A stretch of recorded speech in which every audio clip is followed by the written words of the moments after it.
Neetu Dubey, your Hindi teacher from RRB e learning. बच्चों, आज मैं आपको हिंदी में ग्रामर पढ़ाऊंगी। ग्रामर पोर्शन में हम आज क्या पढ़ेंगे? कारक।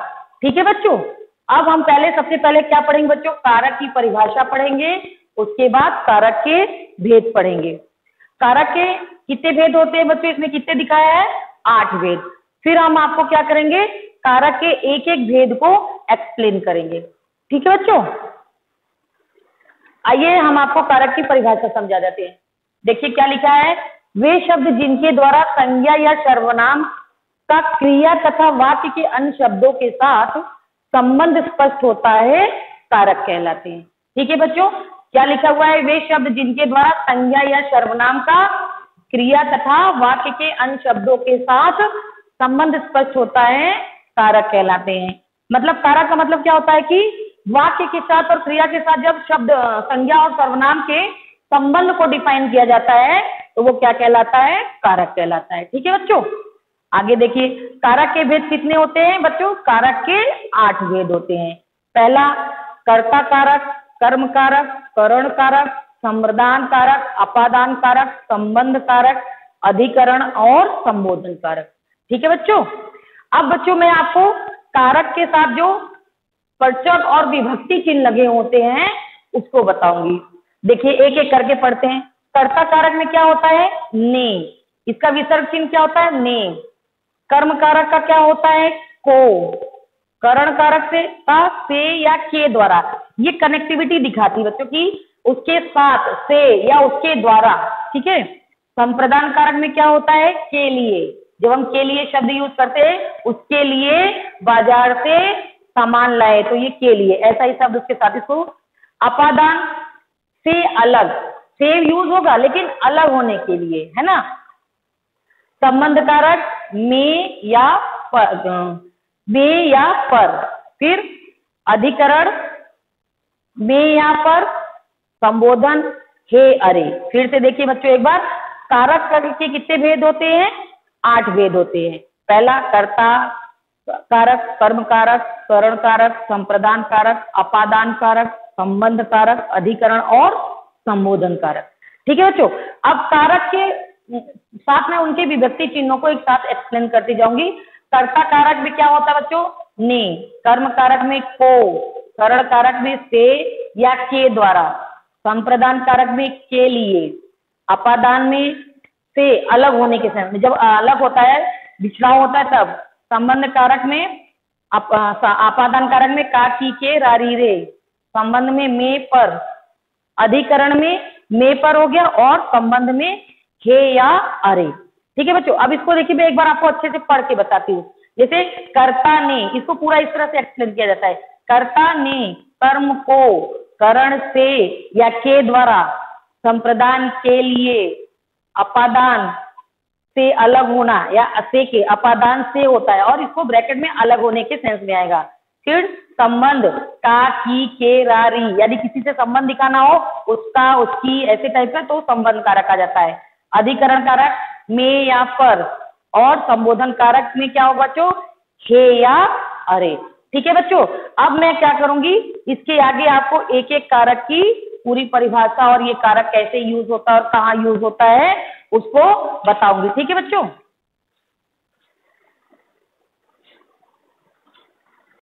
चलिए अब हम आपको एक एक करके जितने भी कारक हैं उसके बारे में, उसकी परिभाषा बताएंगे और उसके एग्जाम्पल के साथ आपको समझाते हैं।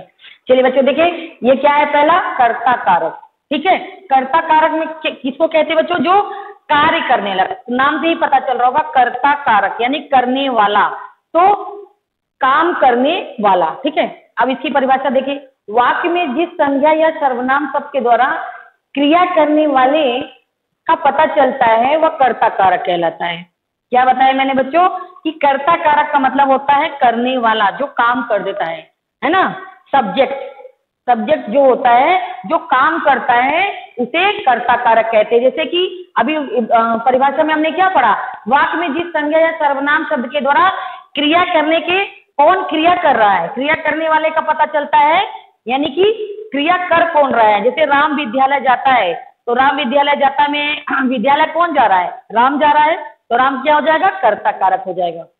अब बच्चों मैंने आपको बताया था कि कर्ता कारक की विभक्ति क्या होती है, ने, है ना। तो क्या हो जाएगा, जैसे यहाँ पे देखिए एग्जाम्पल दिया हुआ है, वैभव ने टेलीविजन देखा। तो यहाँ पे टेलीविजन किसने देखा, वैभव ने देखा। तो ये क्या हो गया, कर्ता कारक। बच्चों इसकी पहचान ने से होती है, लेकिन हमेशा इस बात पर डिपेंड मत रहिएगा कि कर्ता कारक में तो ने ही होगा। कई बार ने का लोप भी होता है। लोप मतलब ने जो होता है वो छिपा हुआ रहता है। जैसे अनीता मिठाई खरीद रही है, तो यहाँ पे हम इसको ये भी लिख सकते हैं ना, अनीता ने मिठाई खरीदी। यहाँ पे जो ने है वो छिपा हुआ है, लेकिन है ये भी कर्ता कारक। मिठाई खरीद रही है, तो कौन मिठाई खरीद रहा है, तो अनीता खरीद रही है। इससे हमें कार्य करने वाले का पता चल रहा है, यानी अनीता का पता चल रहा है ना बच्चों। देखिए यहाँ पे किसका पता चल रहा है कि कार्य कौन कर रहा है, अनीता कार्य कर रही है। ये देखिए अनीता कार्य कर रही है, इसलिए कौन सा हो जाएगा, कर्ता कारक। ठीक है, एक बार फिर से देख लीजिए, काम करने वाला, कर्ता कारक मतलब काम करने वाला। वाक्य में जिस संज्ञा या सर्वनाम शब्द के द्वारा क्रिया करने वाले का पता चलता है वह कर्ता कारक कहलाता है। ठीक है, वैभव ने टेलीविजन देखा, अनीता मिठाई खरीद रही है, राम विद्यालय जा रहा है। बच्चों इसके और भी एग्जाम्पल हो सकते हैं, आपकी बुक में भी दिए होंगे। ठीक है, जैसे वैभव ने घड़ी खरीदी। अब वैभव ने घड़ी खरीदी, ने जो है वो उसकी विभक्ति है।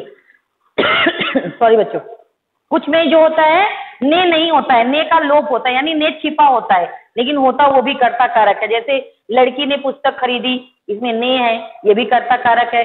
सानिया मिर्जा मैच जीत गई, तो सानिया मिर्जा ने मैच जीता, ये भी हो सकता है। चांद चमक रहा है, ये सारे किसमें अंतर्गत आते हैं, कर्ता कारक ही। दूसरा है बच्चों कर्म कारक। बच्चों जिससे कर्म कार्य जो कर रहा है, कर्ता जो काम करता है उसका पता चलता है, यानी क्रिया का फल पता, क्या क्रिया हो रही है उसका पता चलता है, उसे कर्म कारक कहते हैं। जैसे वाक्य में जिस व्यक्ति, परिभाषा देखिए, वाक्य में जिस व्यक्ति या वस्तु पर क्रिया का फल पड़े उसे कर्म कारक कहते हैं। राम विद्यालय जाता है, या जैसे ये वाला है कि देखिए अभी पापा कहाँ गया, ये वाला वैभव ने टेलीविजन देखा, तो वैभव ने क्या देखा, क्रिया का फल किसके ऊपर पड़ रहा है, टेलीविजन के ऊपर पड़ रहा है। तो ऐसे ही कर्म कारक में होता है, वाक्य में जिस व्यक्ति या वस्तु पर क्रिया का फल पड़े उसे कर्म कारक कहते हैं। जैसे पापा ने अंशुल को घड़ी लाके दी, पापा ने किसको घड़ी लाके दी, अंशुल को घड़ी लाके दी। ठीक है, तो यहाँ पे इसका हमने विभक्ति क्या बताया था, को। इसकी विभक्ति क्या होगी बच्चों, को। ये देखिए पापा ने अंशुल को घड़ी लाके देखी, अभी मैंने पढ़ाया था ना, कर्ता ने, कर्म को, करण से, इस तरह है। तो यहाँ पे क्या आया, इसकी पहचान को होगी। लेकिन हम हमेशा इसी बात पे डिपेंडेंट नहीं रहेंगे कि जिसपे को होगा वही कर्ता का कर्म कारक होगा। कई बार को का लोप भी होता है, यानी छिपा भी रह जाता है। प्रिया पानी पीती है, ठीक है, तो ये भी कर्म कारक है। क्रिया जो है पानी पीती, प्रिया का प्रभाव क्या, पानी कौन पी रहा है, प्रिया पी रही है। यहाँ पे प्रिया करता है, लेकिन क्या पी रही है, पानी पी रही है। कर्म कारक में जो है क्या होता है, क्रिया का फल जिसके ऊपर जाता है वही कर्म कारक कहलाता है। ठीक है बच्चों, आगे बढ़ते हैं। तीसरा क्या है, करण कारक। करण कारक का विभक्ति चिन्ह मैंने भी बताया था, क्या होता है, से। ठीक है, इसमें क्या होता है, से, यानी कि करण कारक में बच्चों जिसके द्वारा काम किया जाता है, कर्ता जो है जिससे काम करता है, यानी कि जिस मीन्स से, बाय मीन्स ऑफ, जिससे काम करता है उसको करण कारक कहते हैं। क्रिया को करने में, अब इसकी परिभाषा देखिए, क्रिया को करने में कर्ता जिस साधन का प्रयोग करता है वह करण कारक कहलाता है। क्या बताया मैंने अभी, क्रिया को करने में कर्ता जिस साधन का प्रयोग करता है वह करण कारक कहलाता है। बाय मीन्स ऑफ, जिसके द्वारा काम किया जा रहा है, बाय उसी को, जैसे कि राम कलम से लिखता है, तो राम किससे लिखता है, कलम से लिखता है ना बच्चों। तो कलम कोई साधन हो गया, तो जिस साधन से कोई क्रिया की जाएगी उसे करण कारक कहते हैं। बाय मीन्स ऑफ इससे पता चलेगा, जैसे यहाँ पे देखिए लेखा कलम से लिखती है, ठीक है, तो क्या है यहाँ पे, लेखा क्या है, करता है, क्या करती है, कर्म करती है, क्रिया कर रही है, लिखती है, लेकिन क्रिया किससे हो रही है, कलम के द्वारा हो रही है। और यहाँ पे क्या आ रहा है, से आ रहा है, इसकी विभक्ति क्या है, विभक्ति चिन्ह इसकी से है। ठीक है बच्चों, से है, तो ये काम किसके द्वारा हो रहा है, कलम से हो रहा है। तो करण कारक की क्या पहचान है, किससे होता है। ठीक है, इसमें बाय मीन्स ऑफ दिया रहता है कि वो राम विद्यालय साइकिल से जाता है, तो राम विद्यालय किससे जा रहा है, किस साधन से जा रहा है, जो विद्यालय जाने का क्रिया कर रहा है, काम कर रहा है, वो किससे कर रहा है, साइकिल से। तो इससे क्या होता है, किसी साधन के द्वारा काम होता है, उसे करण कारक कहते हैं। दूसरा एग्जाम्पल, निखिल बस से दिल्ली गया।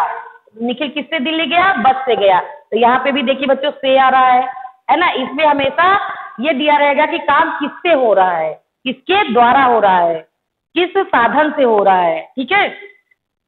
अब बच्चों जो है कर्म कारक का उदाहरण मैं आपको करण कारक का और भी उदाहरण आपको बता देती हूँ। जैसे अमन साइकिल द्वारा स्कूल जाता है, तो बच्चों यहाँ पे दो विभक्ति होती है, से या के द्वारा, दोनों हो सकता है। ठीक है। उसके बाद दर्जी ने कपड़े थैले से कपड़े सिले, कपड़े से थैले, सॉरी बच्चों, दर्जी ने कपड़े से थैले सिले।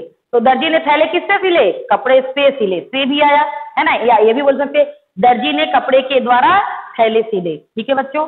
दादी ने दूध से खीर बनाई। क्या हुआ बच्चों, दादी ने दूध से खीर बनाई। तो दादी ने जो खीर बनाने का कार्य किया वो किससे किया, दूध के द्वारा किया, है ना। तो क्या हुआ, कुछ साधन यूज हुआ इसमें। तो जिस क्रिया करने के लिए जब किसी साधन की आवश्यकता होती है तो हम उसे क्या कहते हैं, करण कारक कहते हैं बच्चों। और उसका प्रयोग किससे होता है, से या के द्वारा। ठीक है। दिव्या ने फूलों से रंगोली बनाई। तो ये भी क्या हो गया, करण कारक हो गया बच्चों, क्योंकि किसी चीज से का उपयोग करके क्रिया हो रही है। तो अभी इन समय में क्या हुआ था कि साइकिल के द्वारा, कपड़े से, दूध से, फूलों से रंगोली, ये इस तरह की चीजें जब आती हैं के द्वारा या से और किसी साधन का प्रयोग होता है तो उसे हम क्या कहते हैं, करण कारक कहते हैं बच्चों। अब चौथा आता है संप्रदान कारक। ठीक है बच्चों। इसका विभक्ति चिन्ह क्या होता है, संप्रदान कारक की विभक्ति चिन्ह क्या होती है बच्चों, के लिए। क्या होती है इसकी विभक्ति चिन्ह, के लिए। ये देखिए यहाँ पे दिया है के लिए। ठीक है। अब पहले इसकी परिभाषा समझ लेते। जब कर्ता किसके, अब पहले मैं आपको थोड़ा समझा देती हूँ, कर्ता किसके लिए काम कर रहा है वह बात पता चले तो वो क्या कहलाता है, संप्रदान कारक। जिसके द्वारा ये पता चले कि कर्ता किसके लिए काम कर रहा है तो उसको हम क्या कहते हैं, संप्रदान कारक।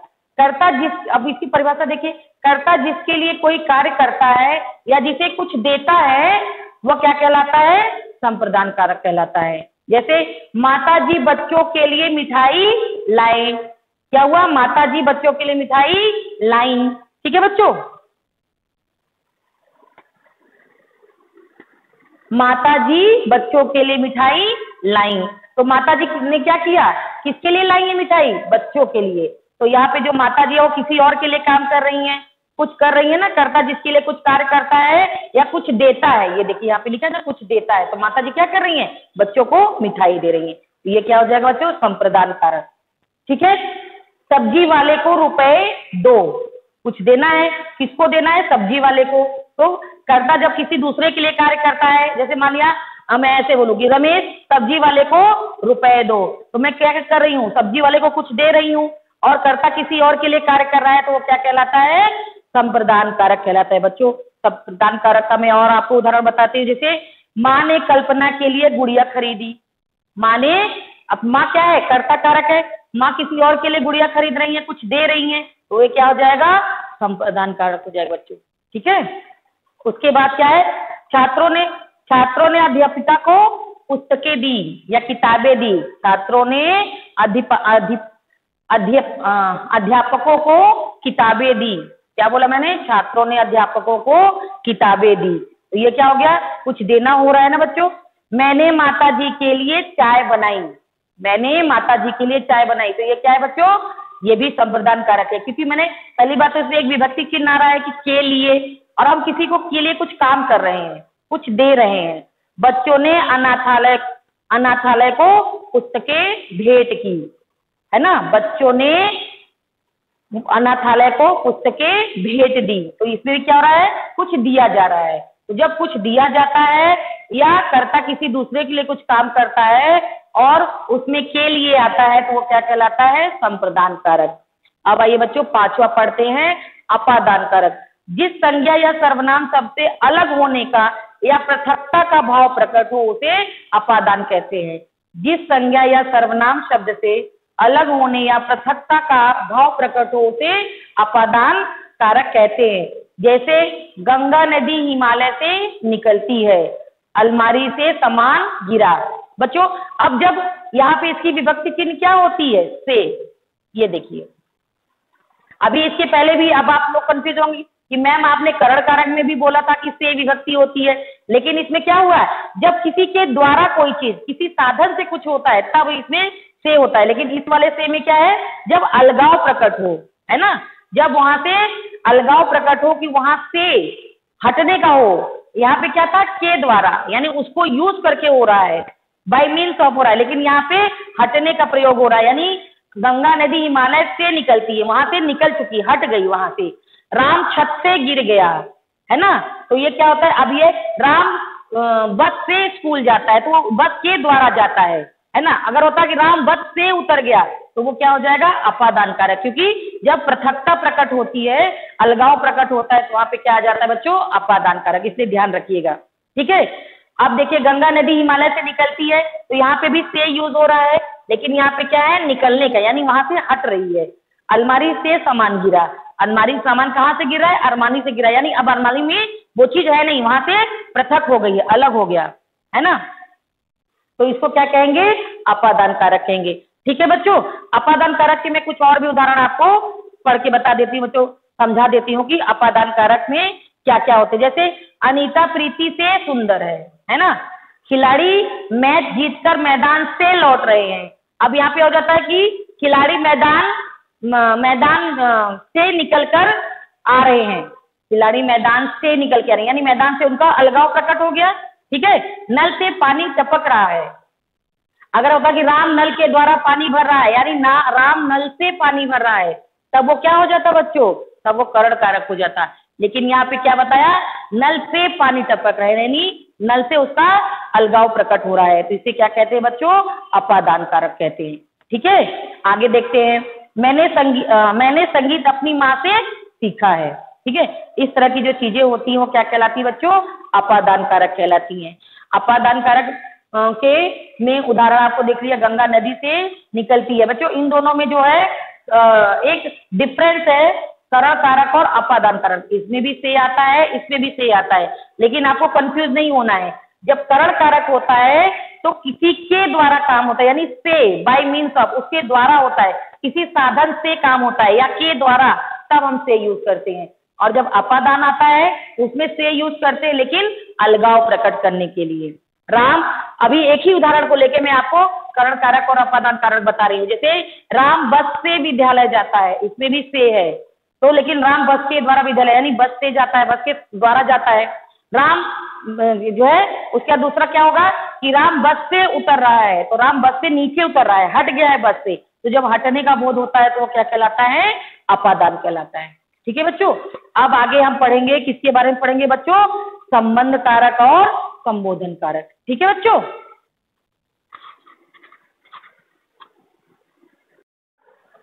आइए बच्चों अब आगे का पढ़ते हैं, क्या है, 6 संबंध कारक। आइए इसकी परिभाषा पढ़ लेते हैं। संबंध कारक में क्या है, संज्ञा या सर्वनाम का वह रूप जिसमें वाक्य में आए अन्य शब्दों से उसका संबंध ज्ञात हो, उसे संबंध कारक कहते हैं। यानी बच्चों जिसमें कर्ता और कर्म का संबंध प्रकट होता है उसे संबंध कारक कहते हैं। जैसे कृष्ण की माँ देवकी थी, तो कृष्ण का संबंध किससे प्रकट हो रहा है, यहाँ पे देवकी से हो रहा है, ठीक है बच्चों। दूसरा है राज्य के मुख्यमंत्री आए हुए हैं, तो किसके मुख्यमंत्री आए हैं, राज्य से, तो आगे का जो शब्द है मुख्यमंत्री आए हुए हैं उसका संबंध किससे प्रकट हो रहा है, के। तो यहाँ पे बच्चों मैंने पहले इसके पहले बताया था ना कि संबंध कारक में क्या होता है बच्चों, का, के, की, रारी, रे, तो संबंध प्रकट होता है। ये देखिए इससे संबंध प्रकट हो रहा है, तो ये यहाँ पे मेंशन किया हुआ है ना, तो ये क्या है, की, तो कृष्ण की माँ देवकी थी, तो इसे कृष्ण का संबंध देवकी से प्रकट हो रहा है, ठीक है बच्चों। अब आइए 7वां पढ़ते हैं, अधिकरण कारक। संज्ञा या सर्वनाम के जिस रूप से क्रिया के आधार पर समय की जानकारी मिले अधिकरण कारक कहलाता है। यानी कि क्रिया कहाँ हो रही है, जगह का पता चलता हो या स्थान का पता चलता हो, वहां पे अधिकरण कारक कहते हैं। जैसे, और बच्चों यहाँ पे क्या होता है, मी या पर, जैसे यहाँ पे छत पर कपड़े हैं, तालाब में कमल खिले हैं, तो ये क्या कहलाता है बच्चों, अधिकरण कारक, ठीक है बच्चों। अब उसके बाद है संबोधन कारक। बच्चों संबोधन कारक नाम से ही पता चल रहा है कि इसमें हम किसी को संबोधित करते हैं। जिस संज्ञा या सर्वनाम शब्द का प्रयोग किसी को पुकारने के लिए किया जाता है उसे संबोधन कारक कहते हैं। ठीक है बच्चों, क्या कहते हैं? जिस संज्ञा या सर्वनाम शब्द का प्रयोग किसी को बुलाने के या पुकारने के लिए या उसको संबोधित करने के लिए किया जाता है उसे संबोधन कारक कहते हैं। जैसे हे प्रभु आपका ही सहारा है, अरे राम एक काम करो, हे ईश्वर मेरी सहायता करो। इस तरह के जो शब्द होते हैं, वाक्य होते हैं, वो क्या कहलाते हैं बच्चों? संबंध कारक कहलाते हैं। ठीक है बच्चों, अब आज आपका ये पूरा चैप्टर कवर हो जाता है। कारक, हिंदी व्याकरण में आपने अभी क्या पढ़ा? कारक पढ़ा, कारक के भेद पढ़े, कारक की परिभाषा, उसके भेद और उसके 8 भेद की परिभाषा और एग्जाम्पल पढ़े। ठीक है बच्चों, अब ये चैप्टर आपका यहीं पे समाप्त होता है। Thank you.